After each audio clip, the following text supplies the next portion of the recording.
자, 안녕, 민규쌤입니다. 자, 이제 국민국가 형성 세 번째 교과서 152쪽에 해당하는 내용인데요.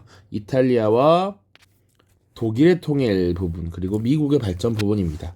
그러니까 지금 국민국가 형성이라는 주제를 가지고 주로 자유주의, 그리고 민족주의 운동에 대한 것들을 주로 정리하고 있습니다. 그러니까 이 근대 국민국가라고 하는 것의 중요한 구성 개념이 시민들의 자유, 그리고 언어와 문화를 동질적 기반으로 하는 이 민족에 의한 민족의 영역에 해당하는 국가의 통일, 형성 이런 것들을 의미합니다. 자, 그래서 이제 연표와 함께 내용을 쭉 정리해 보도록 하죠. 자, 여기는 지금 1830년대부터 70년대까지 나와 있는데 이탈리아와 독일의 통일과 관련된 주요 내용입니다. 먼저 이탈리아의 통일과 관련해서 보자면 1849년부터 볼 수가 있습니다. 자, 1849년 청년 이탈리아당의 통일운동이라고 나와 있는데 요거는 물론 이전 영상에서도 잠깐 언급했습니다. 1848년에 프랑스에서 2월 혁명이 발생했고요. 이것이 유럽 전역에 자유주의와 민족주의 운동에 영향을 미쳤다라고 했고, 자, 그래서 1849년에는 마치니라든지 가리발디라는 인물들에 의해서 이탈리아 통일운동이 벌어집니다. 그러나 실패로 끝나게 되고요. 그로부터 약 10년 뒤에 이제 다시 한번 이탈리아 통일을 위한 움직임이 나타났습니다. 자, 이탈리아의 통일전쟁, 통일 자체를 이끌었던 것이 누구냐라고 하면 당시 이탈리아의 한 국가였던 사르데냐 왕국이었고요. 그리고 사르데냐 왕국의 재상이었던 카보우르가 주도하게 됩니다. 이 카보우르는 내부적인 개혁, 내정 개혁과 함께 군대 개혁도 하게 됐고요. 철저한 그리고 치밀한 외교 정책을 추진해서 이탈리아 통일을 도모했습니다. 1859년 이탈리아 통일전쟁이 일어나게 되는데 이 시기까지 하더라도 여전히 이탈리아에 막강한 영향력을 행사하려던 국가가 있어요. 중세 유럽부터 쭉 그래왔는데 주로 독일 지역의 국가가 이 이탈리아에 영향력을 미치려 했죠. 특히 오스트리아가 이탈리아에 계속 간섭하고 개입하려 했습니다.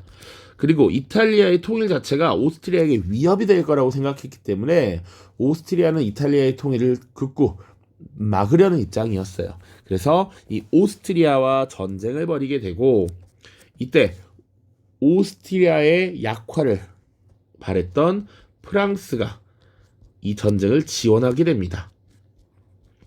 자, 당시 프랑스의 지도자는 누굽니까? 1852년 황제로 즉위했던 나폴레옹 3세예요. 나폴레옹 3세. 그 대외적인 팽창을 위해서 주변국의 전쟁, 세력 약화 이런 것들을 적극적으로 도모했다라는 것이죠.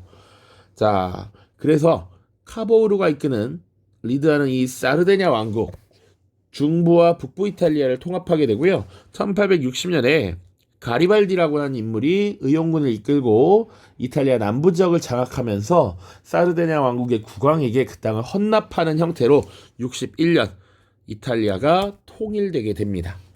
자, 그 과정 볼 거고요. 나머지는 이제 독일 통일과 관련된 이야기인데, 자, 독일 지역은 사실은 통일 논의가 지속적으로 이루어져 왔지만 그것이 잘 되지 않았습니다. 자, 우리가 그나마 유의미하게 봐야 될 부분은 1834년 관세 동맹을 체결해서 독일 지역의 소국들 간의 관세를 철폐하고 나름의 경제적 통합을 이루었다라는 거야. 요게 하나의 시발점이 되었습니다. 자, 그리고 또 봐야 될 것은 1848년이야. 2월 혁명의 영향을 받아서 독일 내에서는 독일 통일에 관한 논의가 이루어지기 시작합니다. 프랑크푸르트 의회 혹은 프랑크푸르트 국민회의라고 하고요. 이때 프로이센을 중심으로 해서 오스트리아를 배제하는 소독일주의라고 하는 통일 방안과 오스트리아와 프로이센 모두를 포함하는 대독일주의 통일 방안이 대두가 된다. 물론 그러나 이건 모두 논의 정도에서 끝나고 실질적 통일은 달성하지 못했다라는 겁니다. 자, 그 이후에 독일에서는 1860년대에 자, 비스마르크라고 하는 인물이 집권을 하게 됩니다. 프로이센의 재상으로 임명이 되는데, 이 재상으로 임명된 비스마르크는 이전과는 다른 이런 정책을 표방합니다. 그러니까 프랑크푸르트 국민회의가 어떻게 보면 대화를 통해서 정치적인 해결을 보자라고 했다면, 이 비스마르크는 강력한 철회 정책이라고 하는 것을 강조하게 되죠.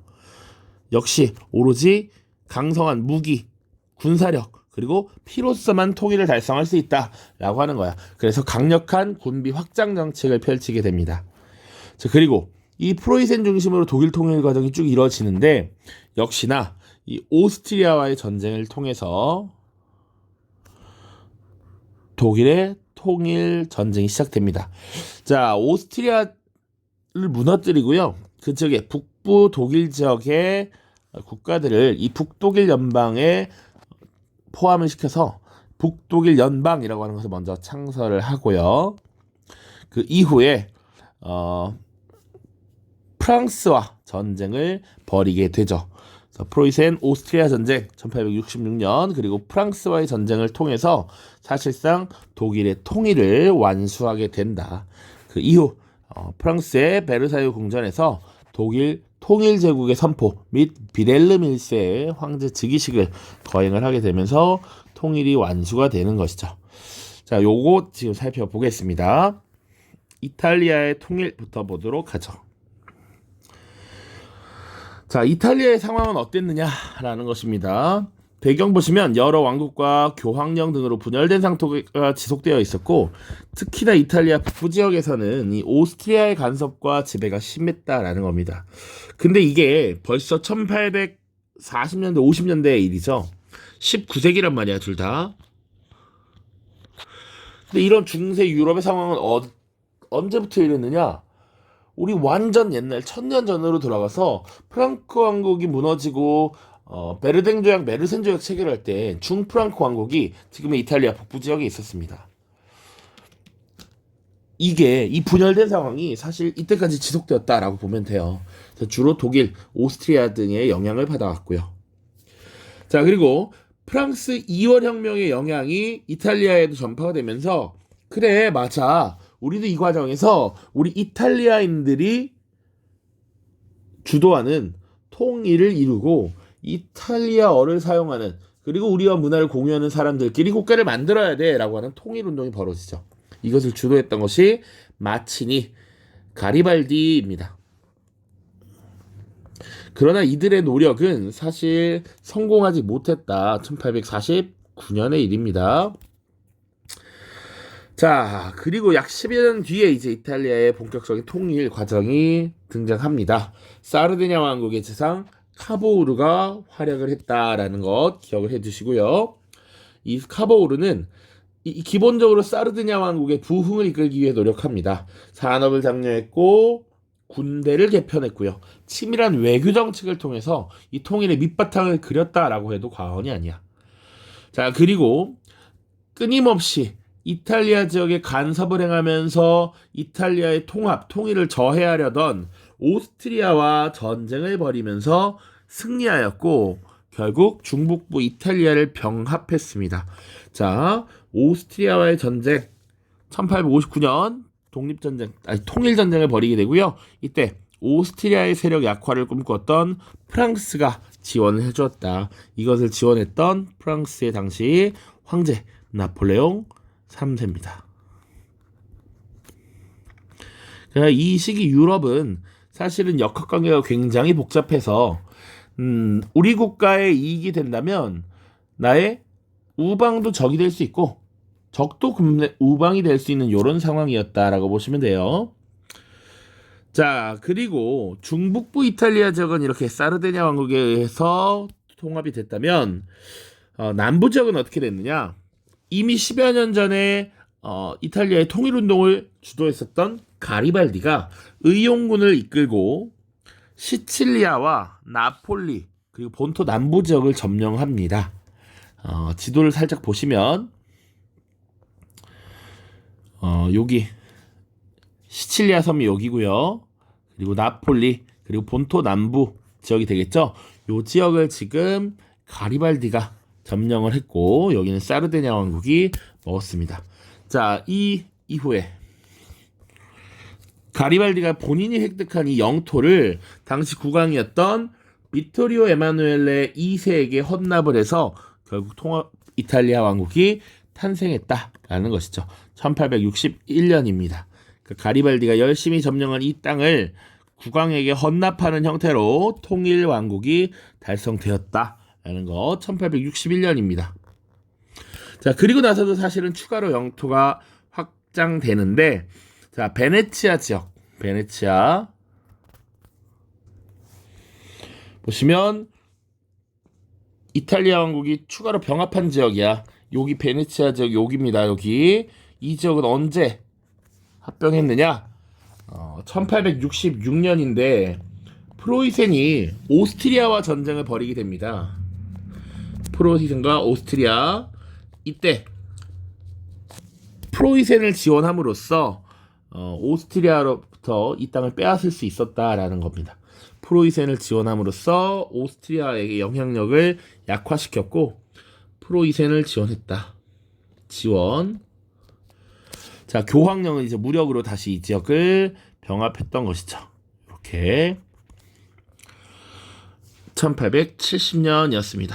요것도 사실은 어떻게 보면 프랑스가 프로이센과 전쟁을 벌이게 되는 과정에서 프랑스의 영향력이 약화되면서 이것이 가능했습니다.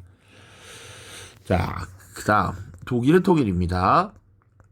독일도 사실은 독일 지역이 여러 개의 소국으로 나뉘어 있었다라는 거 이것도 중세시대부터 쭉 이어졌어요. 그러니까 영국과 프랑스 같은 나라들은 강력한 중앙집권 국가로 점차 성장해 나갔는데 독일과 이탈리아는 계속 분열 상태에 있었다라고 이야기를 했습니다.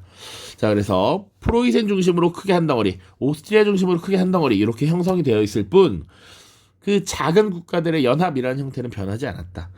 대규모의 통합 이런 거 이루어지기 어려웠다라는 겁니다. 자, 과정 보시면 프로이센을 중심으로 통일운동이 전개되었다라고 되어 있어요. 자, 그리고 이 독일 지역의 경제적 통합이 일어납니다. 관세 동맹이 체결되고요. 1834년 한참 전의 일입니다. 그 이후에는 어떤 일들이 있었는가? 프랑스 2월 혁명의 영향으로 1848년 프랑크푸르트 국민의회가 열리게 되죠. 그래서 정치적 통일 방안을 논의합니다. 오스트리아를 포함하는 대독일주의 그리고 오스트리아를 제외하고 프로이센을 중심으로 몇몇 개의 국가들이 통합을 이루는 소독일주의의 대립이 있었고요. 결국 논의는 논의로서 끝나버렸다. 통일을 달성하지 못했다. 그리고 1862년에 권력을 잡은 재상 비스마르크가 철혈 정책이라고 하는 강력한 군비 확장 정책을 추진했고 이 이후에 강력해진 프로이센은 이제 주변 강국과의 전쟁을 통해서 이런 외부의 압력을 덜어내고 독일 지역의 통일을 달성하게 됩니다. 자, 두 개의 전쟁 기억해야 됩니다. 프로이센, 오스트리아 전쟁에서 승리합니다. 자, 결국 이 독일 지역에 패권을 두고 오스트리아와 한판 전쟁을 벌였던 프로이센은 승리를 거두고요. 북부 지역에 독일 소국들을 통합합니다. 자, 지도를 잘 보시면 프로이센 왕국은 되게 영토가 조금 분산되어 있는 국가였어요. 그러다가 자, 보시면 여기 연한 색깔들이 이게 프로이센이거든요. 여기 뭐 이런 식으로 막 떨어져 있었습니다. 여기. 엄밀히 따지면 여기 밑에는 좀 더 나중에 들어오게 된 것이고 이렇게 막 떨어져 있던 프로이센의 영토가 오스트리아와의 전쟁을 통해서 지금 여기 이렇게 일부 또 확보를 했어요. 그리고 이 오스트리아와의 전쟁에서 승리한 이후에 북독일 연방이라는 걸 결성하면서 여기 좀 추가가 된 거지. 자, 오스트리아와의 전쟁 이후 북독일 연방 결성. 그리고 나서 다시 이 알자스 로렌 지역을 두고 엄청나게 치열하게 싸우죠. 그리고 독일 지역의 통일을 두고서 싸우는 게 프랑스와의 전쟁입니다. 자, 프랑스와의 전쟁 1870년이고요. 남부 독일 국가를 이 북독일 연방에 참여시킴으로써 사실상 독일 통일 제국이 수립되었다. 그리고 빌헬름 1세가 독일 황제로 즉위하게 됐습니다. 그 장소가 프랑스의 베르사유 궁전이었다. 그래서 1871년 독일의 통일이 완수되었죠. 자, 이 두 개의 전쟁 과정, 전쟁의 과정이라고 합니다. 전쟁을 거쳐서 통일을 하게 되었다라는 건 명확히 기억을 해야 됩니다. 그리고 또 프랑스, 이 당시 프랑스의 황제 나폴레옹 3세였다. 그리고 나폴레옹 3세는 몰락하고 프랑스에서는 제2제정이 붕괴하였다. 이렇게 보시면 됩니다. 자, 이탈리아와 독일의 통일 과정입니다. 1800 각각 60년대, 70년대 일이야. 마지막 미국의 발전 보고 교과서 문제풀이 끝내도록 하죠. 자, 미국의 영토 확장은 독립 이후에 매입, 그리고 전쟁을 통한 확보, 그리고 개척 이런 명분들, 이런 일들을 통해서 1850년대 대략 오늘날의 영토를 확보합니다. 자, 그 말인즉슨 건국할 때 당시 이 동부 해안 연안의 13개 주에서 시작해서 영국과의 본국과의 전쟁을 통해서 이 지역을 확보했고요. 에팔레치아 서쪽이라고 하죠.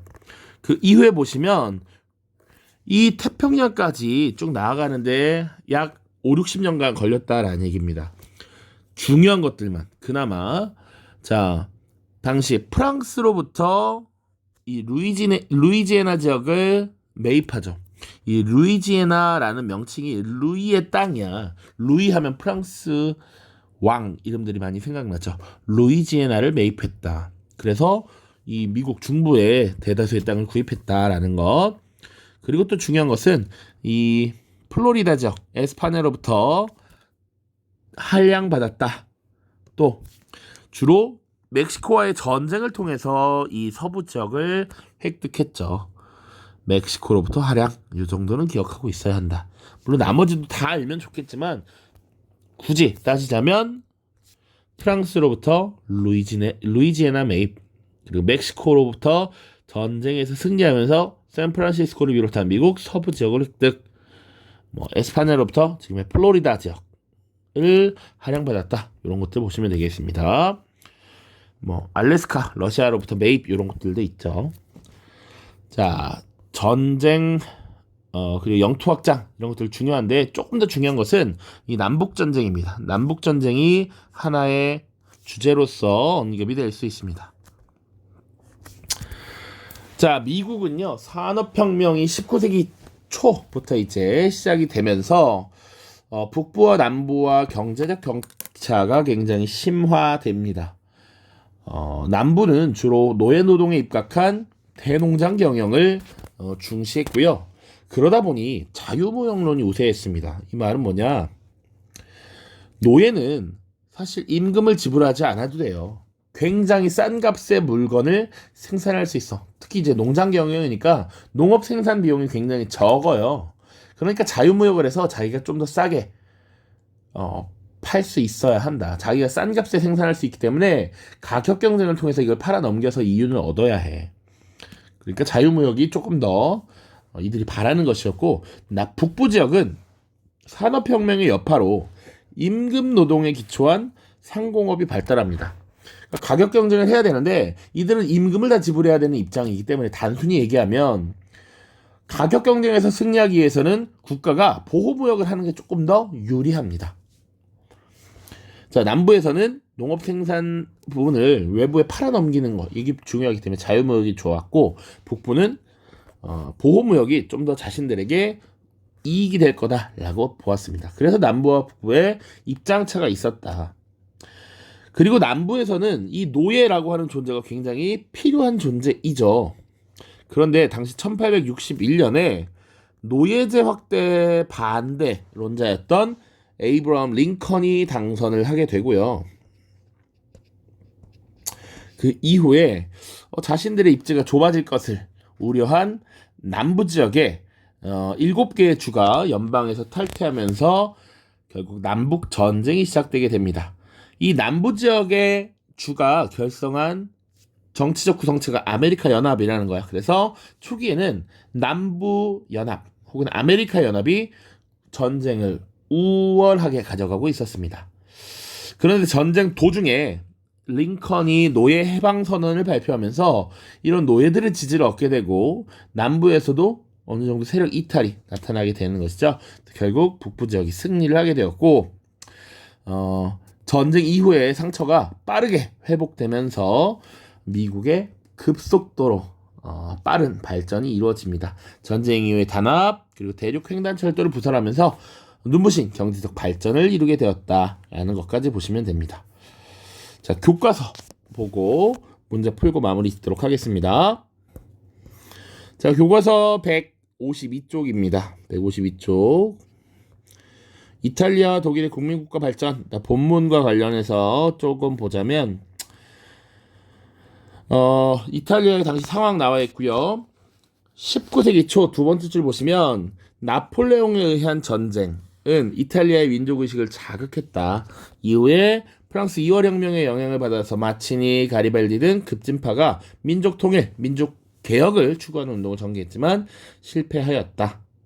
그 후 통일운동의 주도권이 사르디니아에게 넘어갔고요. 재상 카보우르에 의해서 이런 것들이 쭉 이어졌다. 그리고 전쟁이 벌어졌다. 프랑스의 지원을 받아서 오스트리아에 맞서 싸웠다라는 것 반드시 기억을 해두시고, 중북부 이탈리아는 사르디니아 왕국이 병합을 했고 남부는 의용군을 이끌던 가리발디가 점령을 하면서 사르디니아의 헌납함으로써 통일왕국이 결성되었죠. 자, 그래서 이탈리아의 통일운동과 관련해서 카보우르의 의회 연설이 나와 있습니다. 이탈리아는 지금 매우 어려운 상황에 놓여 있습니다. 가리발디는 자신의 방식대로 나아가고 있습니다. 우리는 이 위기에서 벗어나 반동적 사람들의 완고함과 공화주의자들의 어리석은 생각에도 불구하고 질서와 자유의 굳건한 기반 위에 우리의 국가를 건설할 것입니다. 당파 싸움으로 쉽게 흔들리지 않는 정직하고 강한 정부는 의회를 통해 이익을 얻을 수 있습니다. 의회를 굉장히 근데 중요하게 생각했던 인물입니다. 카보우르라고 하는 인물. 지금 보시면 위쪽부터 시계 방향으로 가리발디, 마치니, 카보우르입니다. 여기 카보우르. 자, 그래서 조금 더 설명 보시면 여기 영국식 의회 제도를 존중했다, 옹호했다 이런 얘기가 나와요. 귀족 출신이었던 카보우르는 영국적 의회 제도와 입헌 정부를 옹호했고 농업과 산업에서 경제적 큰 대화를 추진했다. 이런 카보우르에 대해서 보시면 카보우르는 민주주의 자체에 대한 강한 의구심을 갖고 있었다. 그리고 공화파 주도의 통일운동도 비판적으로 바라보았습니다. 그러니까 가리발디에 대해서도 사실은 이때는 확신이 있었던 것 같지는 않아요. 자신의 방식대로 나아가고 있다라고 되어 있는 거. 자, 독일의 통일과 관련해서는 본문은 거의 그대로 다 살펴봤던 내용입니다. 자, 그런데 보시면 독일 제국 선포 이후가 두 줄 정도 언급이 돼 있어요. 국가주도의 산업화를 통해 영국에 도전하는 강대국으로 성장하였고, 독일 통일은 이탈리아 통일과 더불어 유럽에서 민족주의가 승리하고 국민국가 체제가 형성되었음을 상징하였다. 그리고 굳이 좀 더 안 나와 있는 거 언급하자면 프로이센은 영토 문제를 놓고 덴마크와 오스트리아를 상대로 전쟁을 벌였다. 자, 오스트리아의 전쟁을 벌인 거 이야기를 했습니다. 1866년이야. 자, 덴마크는 그 이전이 되겠죠? 중요한 건 오스트리아가 좀 더 중요하다. 이후 프랑스와의 전쟁에서 승리했다. 1870년이죠. 이 1866년과 70년 각각 이탈리아도 이득을 얻습니다. 오스트리아의 세력이 약해진 틈을 타서 베네치아를 이탈리아가 점령했다라는 것. 이탈리아가 베네치아를 병합했다. 그리고 이 시기에 이탈리아는 또 교황령을 점령했죠.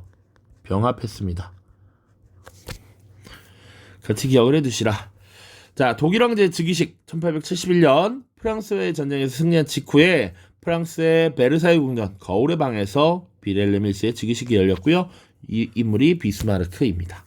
비스마르크의 철혈 정책도 기억해야겠죠? 자료 보겠습니다. 비록 빈약한 우리 몸보다 군비가 너무 무겁다 해도 그것이 우리에게 이롭다면 우리는 그것에 익숙해지려는 정열을 가져야 합니다. 독일 혁명 과제를 수행하기 위해 눈여겨보아야 할 것은 프로이센의 자유주의가 아니라 군비일 것입니다.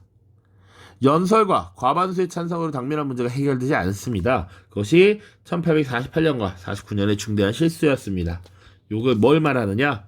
이때 연설과 과반수의 찬성, 이 실수, 프랑크푸르트 회의, 프랑크푸르트 국민회의를 의미하죠. 이거 실수였다 라는 것이고요. 문제의 해결은 무엇보다 철과 피를 통해서 가능합니다 라고 되어 있어요. 철과 피를 통해서. 철혈 정책입니다. 자, 미국의 발전과 관련해서 남부와 북부의 대립, 그래서 자유무역론과 보호무역론의 대립이 있었고, 링컨의 당선 이후에 남부가 연방에서 탈퇴하면서 남북전쟁이 일어났습니다. 자, 나머지 읽어보시면 되고요. 이 남북전쟁 직전 남부와 북부의 비교입니다. 남부의 인구가 훨씬 적었습니다. 북부의 인구가 훨씬 많았고요. 무역적으로는 자유무역 체제를 지지했고 북부는 보호무역을 지지했다. 권력의 형태는 남부는 분권주의를 지지했다. 연방에는 일방적인 통제 이런 거 원치 않는다라는 얘기였고요. 북부는 연방주의를 지지했죠. 그리고 산업화의 영향으로 북부의 경제력이 훨씬 컸던 상황입니다. 이런 와중에서 벌어진 전쟁은 남부가 초기에만 우세했고 이후 뒤집어졌다. 그 계기는 대통령이었던 링컨의 노예방 선언도 하나가 된다. 됐죠? 자, 문제 풀어보겠습니다. 자, 130쪽의 마지막 문항부터 보면 됩니다. 따끈따끈하죠. 2023년 육모이고요. 가해 통일운동에 대한 설명을 옳은 것은 이라고 되어 있습니다. 베르디는 음악으로 민족의식을 고양했고요. 쭉쭉쭉 보시면 당시 오스트리아의 간섭에 맞서 가해 통일을 추진하던 사르데냐의 국왕 비토리오 에마누엘레 2세의 이름과 별칭해서 머리 글자를 따면 베르디가 되기 때문에 비바 베르디라는 문구가 통일의 구호로도 사용되었다라고 되어 있죠. 요거 보면 힌트가 돼야 됩니다. 사르데냐 그리고 오스트리아의 간섭. 자, 이거 이탈리아의 통일운동이 되겠고요. 이탈리아의 통일운동과 관련된 내용을 찾으면 되겠죠. 1번 라인 연방이라고 하는 것은 나폴레옹이 신성 로마 제국을 해체하고 독일 지역에 자신을 지지하는 세력들을 하나의 연방으로 묶어서 동맹국으로서 형성을 했던 것이죠. 차티스트 운동, 이거 영국과 관련된 이야기고요. 나폴레옹 프랑스, 가리발디가 시칠리아를 정복해왔다. 그리고 나서 이 비토리오 에마누엘레 2세에게 헌납하면서 통일이 완수되었죠. 지식인들의 분하로드 운동이 벌어진 국가 러시아고요. 브루센샤프트 운동 독일이 되겠습니다. 다음, 가왕국에서 있었던 사실로 옳은 것은 그림은 가리발디와 가해국왕 비토리오 에마누엘레 2세의 만남을 묘사한 것이다. 이 만남 이후 가리발디는 자신이 점령했던 남부 이탈리아 지역을 가해국왕에게 바쳐 통일에 기여하였다. 가국가는 지금 사르데냐 왕국이 되겠죠. 자, 그리고 이 사르데냐에서 통일운동을 주도했던 재상 카보우르를 잘 기억하면 됩니다. 정답은 2번. 심플하죠. 자, 샤를 10세가 의회를 해산한 것은 프랑스죠. 프랑스 부르옹 왕조입니다. 자, 비스마르크가 군비협정을 실시하였다. 프로이센. 알렉산드르 2세가 농론의 해방령을 선포하였다. 1861년 로마노프 왕조고요. 메테르니가 주도한 것 오스트리아입니다. 오스트리아. 빈회의가 개최되었다. 오스트리아.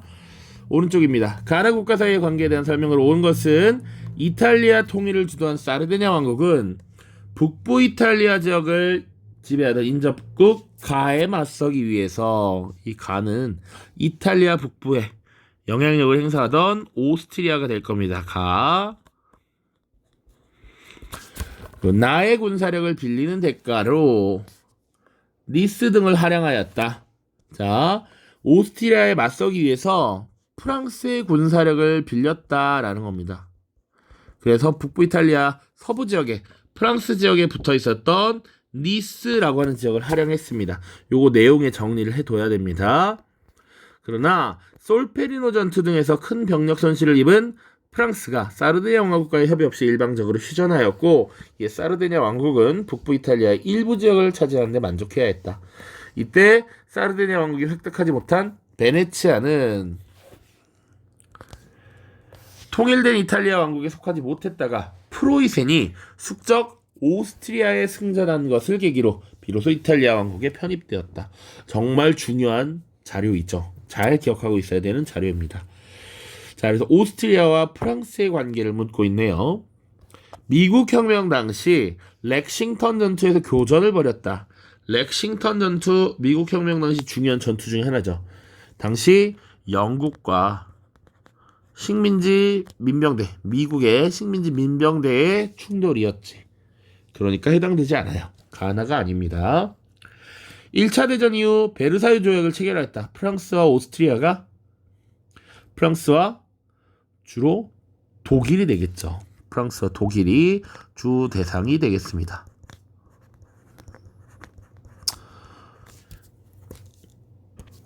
자, 그리고 3번 입법의회 선전포고 이후 혁명전쟁에서 충돌하였다. 이게 정답이 되죠. 프랑스 혁명 당시 입법의회가 결성되면서 프랑스 혁명의 여파가 주변 국가로 전파되는 것을 우려했던 오스트리아, 프로이센과 프랑스가 지금 전쟁을 벌였잖아요. 그러니까 오스트리아와 프랑스 간의 관계가 맞습니다. 얄타회담에 참여하여 전후 독일 처리 문제를 논의하였다. 자, 요것은 미국, 영국, 소련이 되겠습니다. 미국, 영국, 소련. 자, 요거는 우리 한국사 할 때도 언급이 되는 주제죠. 자, 5번 독일의 팽창 정책에 대응하기 위해 삼국 협상에 가담하였다. 요거 삼국 협상에 해당하는 국가 영국, 프랑스, 러시아가 되니까 가나가 해당되지 않습니다. 정답 3번이고요. 오른쪽 마지막 문제 풀어보죠. 가나 시기 사이에 볼 수 있는 모습으로 적절한 것은 이라고 되어 있어요. 가 지금 국가 보시면 베를린이라는 도시 나와 있고요. 프랑크푸르트라는 도시 나와 있습니다. 그리고 지금 보시면 프로이센 오스트리아 전쟁 발발이라고 주었어요. 이미 1866년 여기가 프로이센이구나. 그리고 나서 나치도 보시면 이미 이 지역 알자스 로렌 지역도 획득하고 이 지역이 통일되었다라는 걸 알 수 있죠. 자, 대략 1870년 혹은 71년 정도로 보시면 됩니다. 그럼 가나 시기 사이에 볼 수 있는 모습. 자, 크림 전쟁에 참전하는 병사. 크림 전쟁은 러시아가 남하 정책을 추진하면서 오스만 제국과 충돌했던 것이죠. 1853년부터 56년까지의 일입니다. 해당되지 않습니다. 노예 해방령에 서명하는 미국 대통령 에이브럼 링컨 1863년이고요. 곡물법 폐지 요구 집회에 참가하는 런던 노동자 곡물법 폐지 1846년 그리고 항해법 폐지 1849년입니다. 루이 나폴레옹의 대통령 취임식에 참석하는 성직자. 나폴레옹이 대통령에 취임하는 건 언제입니까? 2월 혁명의 결과 공화정이 들어서면서니까 1848년이 될 것이고, 이탈리아 왕국 법원에 근무하는 사르데냐 출신의 관리. 이탈리아가 이미 통일된 이후겠죠. 그러니까 이거 볼 수 있죠. 1861년에 이미 이탈리아 왕국이 통합되었으니까 그 이후에 볼 수 있는 상황이 맞습니다. 5번이 정답이 됩니다. 이런 식으로 문제가 나올 수 있다. 이탈리아와 독일의 통일, 미국의 발전과 관련돼서는 문제가 밑에 더 있네요. 쏘리. 자, 2017년 구모 12번 문항입니다. 다음 헌법이 반포될 당시 목격할 수 있었던 광경으로 적절한 것은 북독일 연방이라는 거 이미 나오고 있어요. 북독일 연방이 뭐였습니까? 1866년 프로이센이 오스트리아와 전쟁을 벌이게 되면서 이 북부 독일 지역의 국가들을 통합하고 결성한 연방체, 정치체입니다. 프로이센왕 바이에른왕 쭈르륵 나옵니다. 자, 그리고 독일 민족의 권리 보호 및 복지 증진을 위해 앞으로 영구히 이어질 연방을 결성한다. 이 연방은 독일 제국이라는 이름을 가지고 다음에 헌법을 가진다. 연방정부는 프로이센 왕에게 속하고 연방정부를 독일 황제 이름으로 통솔한다. 황제는 독일 제국을 대외적으로 대표한다. 이 헌법이 발표될 당시니까 이미 1871년 독일 제국의 성립이 된 상황을 말하는 것이죠. 봅시다. 프랑스 3부회에 지금 출석하는 파리 시민이라고 돼 있어요. 요거 언제입니까? 프랑스 혁명 시기 이미 끝났잖아. 그러니까 1789년까지나 볼 수 있는 일입니다. 정답이 될 수 없고, 미국 남북전쟁에 참전하는 흑인 노예, 지금 흑인 노예가 참여했다. 남북전쟁 자체가 1861년부터 1865년까지 이루어졌던 일이다. 영국 총선 투표라는 맨체스터의 여성 노동자라고 돼 있어요. 자, 여성 노동자가 참정권을 얻은 것은 1910년대 1차 대전 때야. 1차 대전 때 훨씬 이후라서 그렇고요. 4번 이탈리아 왕국 군대에 입대하는 사르데냐의 농민. 요것이 정답이 될 수가 있다. 이탈리아 왕국 통합이 이루어진 이후의 시기니까요. 가능하다. 자, 5번 알렉산드르 2세에게 농노 해방을 요구하는 러시아 지식인이야. 그래서 그 결과 농노 해방령이 1861년에 반포되었죠. 그러니까 그 이전에 이런 것들을 주장했을 거니까 답은 될 수 없다. 오른쪽 가나 전쟁에 대한 설명을 옳은 것은 가는 식민지 대표들이 본국에 대항하면서 발발했고 대륙회의를 개최했고 총사령관으로 조지 워싱턴을 임명했고 요크타운 전투에서 결정적 승리를 거두었다. 가 전쟁은 뭡니까? 그러면 미국 독립전쟁이 됩니다. 미국 독립전쟁 1775년 충돌 이후 요크타운 전투가 체결된 1781년까지 기억을 해두시면 되겠죠. 나는 새로운 대통령이 당선되자 노예제 문제 등으로 북부와 갈등을 빚던 남부의 여러 주가 연방에서 탈퇴하면서 발생했다. 이것은 미국의 남북 전쟁이 되겠습니다. 1861년, 1865년에 해당한다. 연방정부는 게티즈버그 전투에서 승리를 거두면서 전쟁의 흐름을 주도했다. 세계사에 참 안쓰러운 점인데요. 다양한 자료들이 계속 추가가 되죠. 그러면 필요한 내용들은 기록을 해두는 게 필요하다. 남북전쟁과 관련해서는 게티즈버그 전투 이런 거 기억을 해두시면 좋겠다. 예를 들어서 또 왼쪽에 독일 헌법 나왔고요. 이런 것들 필요한 것들은 적어줘야 합니다. 기록해야 될 만한 것들이 뭐가 있냐면 아까 풀었던 문제 중에 이 1870년 프랑스와 프로이센의 전쟁 과정에서 이 프로이센이 알자스 로렌 지역을 획득했다라고 하는 것, 요 중간에 중첩되어 있는 겹쳐져 있는 부분인데 이 알짜배기 땅을 독일이 가져갔다라는 건 추가로 기억을 해두셔야겠습니다. 자, 그래서 이 전쟁에 대한 설명을 옳은 것을 고르는 겁니다. 프랑스가 군사적으로 개입하였다. 이거 맞죠? 자, 이 독립전쟁 자체는 영국과 식민지의 대결이었는데 이 영국의 세력 약화를 바랬던 여러 나라들이 참전했다라고 했죠. 프랑스, 에스파냐 이런 나라들이 지원을 했습니다. 1번이 맞고요. 입법의회가 혁명 전쟁을 선포하였다. 이건 프랑스 혁명과 관련된 이야기니까 전혀 다른 설명이고 프랑스 혁명에 영향을 끼쳤다. 나가 가가 돼야지 맞는 설명이 될 수 있고요. 파리 조약의 체결로 마무리된 것은 또 나가 아니라 가가 되겠죠. 가나 사이의 시기에 7년 전쟁이 발발하였다. 7년 전쟁은 18세기입니다. 1756, 1763입니다. 그러니까 가 이전이야. 그러니까 이거는 연도를 외워서 푸는 문제는 사실 아닙니다. 7년 전쟁이 발발하였다 자체는 미국의 독립혁명을 촉발시켰던 것이 7년 전쟁으로 재정이 악화된 영국이 식민지의 과도한 과세 정책을 추진하다가 반발을 일으킨 거니까 이거는 스토리를 이해하는 것이죠. 5번 선지는 연도로 푸는 문제 절대 아니다. 자, 마지막입니다. 찐막이겠지? 그쵸? 미철신 이 전쟁이 일어나는 시기를 연표해서 옳게 고른 것은 이라고 되어 있고요. 그림은 전쟁 전의 상황을 으르렁거리는 두 마리 개의 대결로 묘사하고 있습니다. 풍부한 자금, 식량, 무기를 가진 개와 면화를 지키려는 개의 모습이 대조적입니다. 링컨이 이끄는 진영은 우세한 전력에도 불구하고 초반에 고전하였으나 게티즈버그 전투를 기점으로 우위를 점하여 이 전쟁에서 승리했어요. 링컨, 그리고 산업의 차이를 보여주고 있는 풍자화죠. 남북전쟁이 되겠고, 남북전쟁은 지금 1861년부터 1865년까지의 사건이다. 연표를 보시면 빈회의가 개최된 것은 1814년이 되겠습니다.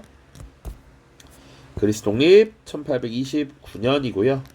인민헌장 발표 1838년, 메테르니 실각, 프랑스 2월 혁명의 여파 1848, 크림 전쟁 1853 발발이니까요. 그리고 독일 제국의 성립 1871입니다. 정답은 5번 마가 되겠죠. 마. 자, 연표 보시면 그래서 요 사이 1861년부터 65년 사이에 이 시기에 미국의 남북전쟁이 있었다라는 것 하나 넣어두면 좋겠다라는 것 정도만 보시고요. 나머지는 요거 프로이센 프랑스 전쟁에서 알자스 로렌 지역을 획득했다 정도 추가를 해두시면 되겠네요. 자, 모두 고생하셨습니다. 자, 이제 다음 영상에서는 산업혁명 그리고 이에 대한 사회운동 살펴보도록 하겠습니다. 모두 고생 많았습니다.